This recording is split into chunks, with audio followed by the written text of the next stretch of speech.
हाय दोस्तों, good morning, सत श्री अकाल, आदाब, नमस्कार, वणकम, जय हिंद। कैसे हो दोस्तों? मैं हूं आपका अपना डॉक्टर नवनीत कालरा और आज एक ऐसी न्यूज़ वायरल हो रही है जो अपने आप में बहुत चौंकाने वाली है और कितना सच है कितना झूठ है ये भी बताऊंगा आपको।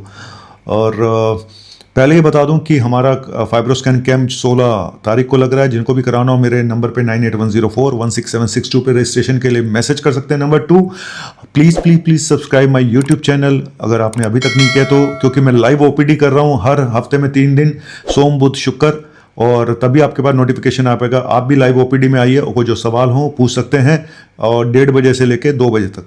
चलिए, आज का टॉपिक बहुत ही वायरल हो रहा है और ये बात जो बताई जा रही है, गंगाराम के एक डॉक्टर द्वारा ये बात बताई गई है कि जी एक लेडी आई वहाँ पे, एक फीमेल आई जिनका लीवर फेलियर हो गया, और किस कारण से हुआ ये सुन के आपका दिमाग खराब हो जाएगा। जी हाँ, लेकिन ये कितना सच है कितना झूठ है, बने रहिए मेरे साथ, कहीं मत जाइएगा, क्योंकि मैं सच का पता लगा कर ही छोड़ूंगा और मैंने सच का पता लगा लिया है। मिलते हैं।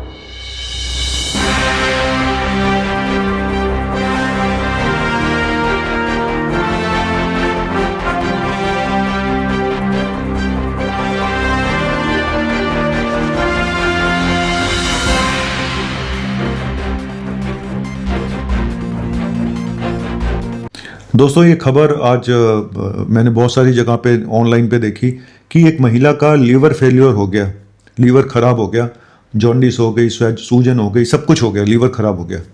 अब जो रीज़न बताया जा रहा है वो बहुत चौंकाने वाला है। बताया जा रहा है कि जी वो उनको लीवर जो खराब हुआ वो थ्रेडिंग कराने से हुआ। थ्रेडिंग समझते हैं आप, है ना? जो महिलाएं ब्यूटी पार्लर जाके थ्रेडिंग कराती हैं, अपने अपर लिप कराती हैं, आईब्रो कराती हैं, ये सब जो चीज़ें कराती हैं, तो उसमें एक थ्रेड एक धागा यूज़ किया जाता है। और तर्क ये दिया जा रहा है कि वो मैं ना तो महिला का नाम बताऊंगा, ना मुझे पता है, और ना मैं डॉक्टर का नाम बताऊंगा, क्योंकि मेरा मेन फोकस इस बात पे है कि रीज़न क्या ये सच है। रीज़न जो ये बताया जा रहा है, उन्होंने ये तर्क दिया है जी इनका लीवर थ्रेडिंग कराने से हुआ है, और उसका रीज़न ये है कि थ्रेडिंग एक ही धागा बार बार यूज़ किया जा रहा था, और वो जब एक ही धागा बार बार यूज़ होगा तो वहाँ पे माइक्रो कट्स लग जाते हैं स्किन में, तो दूसरे पेशेंट को, अगर किसी को हेपेटाइटिस बी पॉजिटिव है, हेपेटाइटिस सी पॉजिटिव है, तो उसी धागे से वो इन्फेक्शन आपके अंदर भी पहुँच सकता है। और ऐसा ही कुछ हुआ होगा इस पेशेंट में, ऐसा बताया जा रहा है।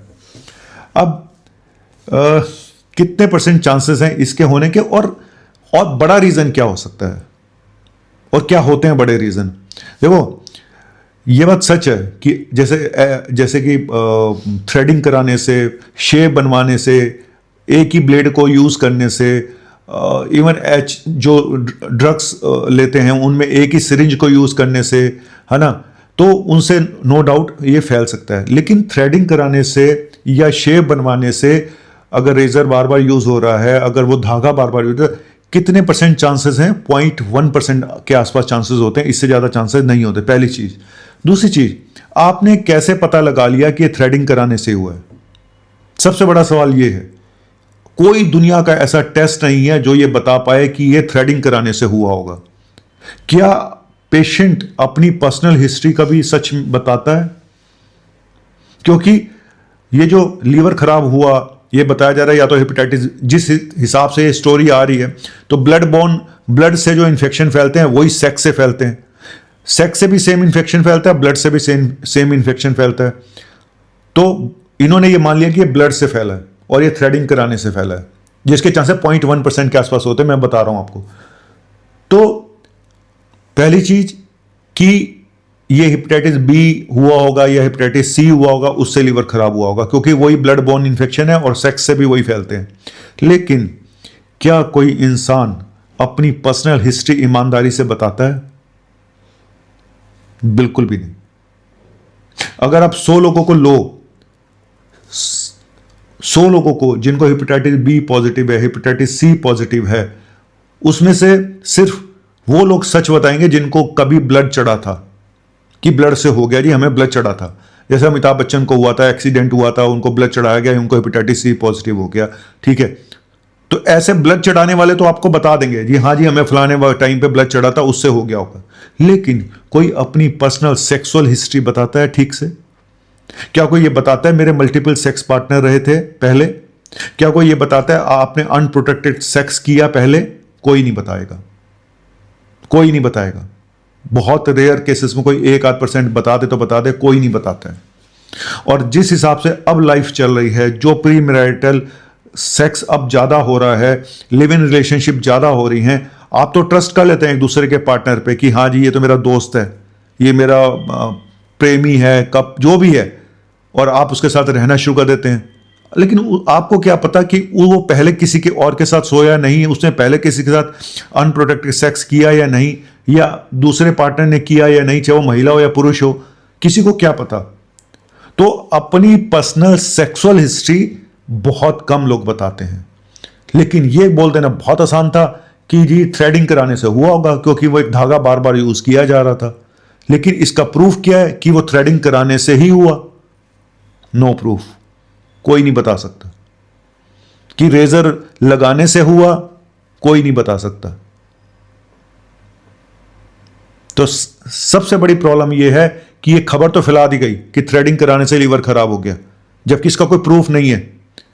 सबसे बड़ी बात यह है कि पर्सनल हिस्ट्री शायद ही कोई ईमानदारी से बताए अपनी। और कई बार पता भी नहीं चलता है, सच बता रहा हूं, कई बार सब कुछ ठीक होता है, ना ब्लड चढ़ा ना सेक्स किया, फिर भी हो गया, नहीं पता चलता है कहां से आया।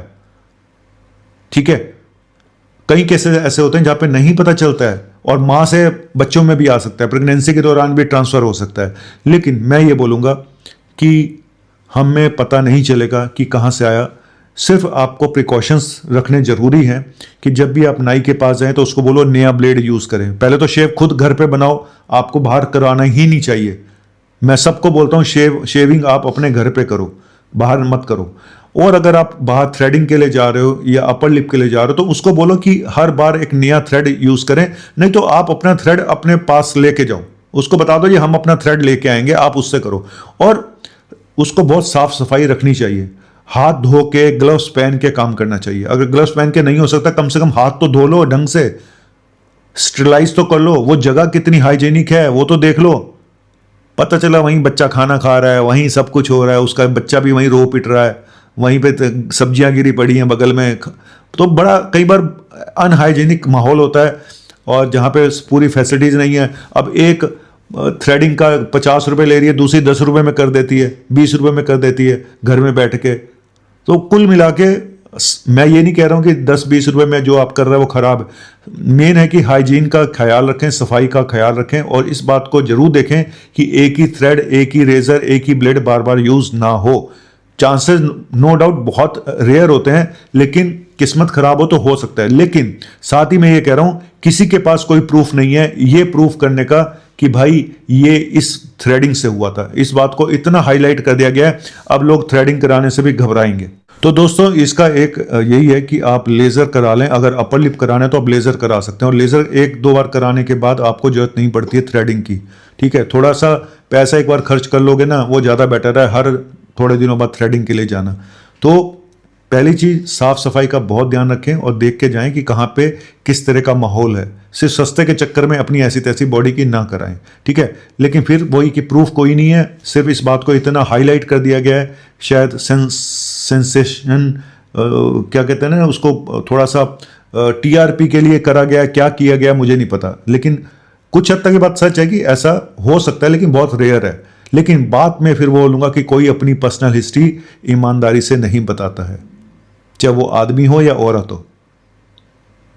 बस तो जाते जाते यही याद आ गया गाना मुझे, गोलमाल है भाई सब गोलमाल है, अरे सीधे रास्ते की ये टेढ़ी सी चाल है, सीधे रास्ते की ये टेढ़ी सी चाल है। गोलमाल गोलमाल तो है ही भाई, जिंदगी ही गोलमाल है। यहाँ कोई सब साधु हैं क्या?